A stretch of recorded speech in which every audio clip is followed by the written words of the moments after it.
Hi guys. Right, this is a genuine photonic induction transformer. Well, one of them at least. There's quite a few of these in existence. Now, there's a lot of questions about this transformer. A lot of speculation what it is, where it came from, its power rating, all that kind of stuff. So I managed to get my hands on this transformer. Fantastic, I can make a video on this. Yeah, that's what I thought. But within half an hour of having this transformer at my house, I ended up popping it. That's right guys, I popped a photon transformer. Yeah. Anyway, good news for you guys, because that means we get to have a close look at this. And obviously bad news for me, because it meant I had to repair it. But here we are, it's repaired, and I can show you the aftermath and what these things are like inside. Right guys, for the first question, this is the first question I'm going to answer because it's the most asked. No, this is not a custom transformer. It is in fact an X-ray transformer. It's a 150 kV X-ray transformer, and the actual original transformer came from a fluoroscope. It was from the Air Force, the British Air Force, and they used it for scanning like parcels, etc. So basically just a big fluoroscope. I do have the original documentation for these transformers, and I will put that documentation up at the end of this video for anybody who's interested in looking at the specs of this thing. Now, in the fluoroscope, this thing ran at 150 kV, like I said, and 5 milliamps. Now I'm sure this transformer is capable of more than that, but I suspect that was designed for continuous operation at 5 milliamps. The most striking feature of this transformer are those large bushings. They really are beautiful. They are originally from large power factor correction capacitors, but they do look well on this transformer. Now the transformer in this has two secondaries, and they are centre tap ground. So Andy added a pair of arc horns on this transformer, and that's obviously to keep either side from going over voltage. Now I've said this is a 150 kV transformer, and I know that's going to stir up the comment section of this video, but it really is 150 kV guys, and I will show you the spec sheet at the end. That being said, we can get a lot more voltage out of this transformer, as we can with any high voltage transformer, or any transformer, and we do that by using an inductive ballast, and that's a subject I will be covering in a future video. So guys, this is the original transformer that was in there, and that's a microwave oven transformer for reference. As you can see, they're pretty large transformer. So I've just pulled this apart guys, so we can take a look at the parts individually. So this is a close look at the secondaries guys, and as you can see there's quite a lot of arc damage here. All these black marks are carbon marks from arcing.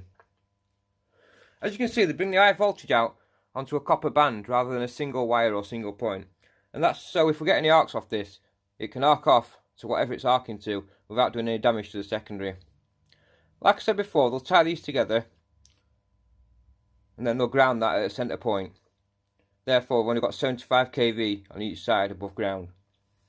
And by doing this, that also means these secondaries can be much closer to the primary and the core without arcing over, as that end will be 0 volts. This is the primary guys. Well, should I say primaries.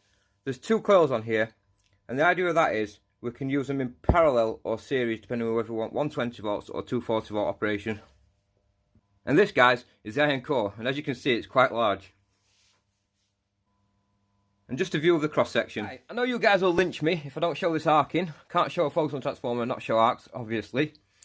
If you guys want to see transformers with much bigger outputs than this, I do have those on my channel. I have 50 kilowatt transformers guys that can jump 34 centimeters or more. So check that out guys, really awesome stuff.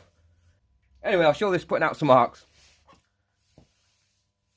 Right, obviously guys, we've got this ballasted, and we're not going to push it too hard because we don't want a repeat of the last disaster.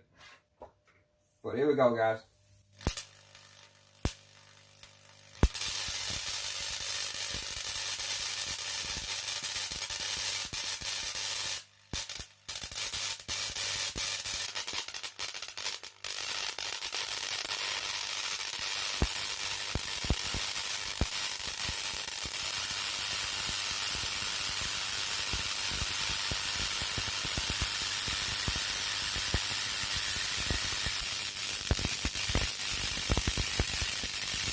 Right guys, I've just added another ballast in parallel, so a bit more current this time.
Alright guys, hope you enjoyed that one.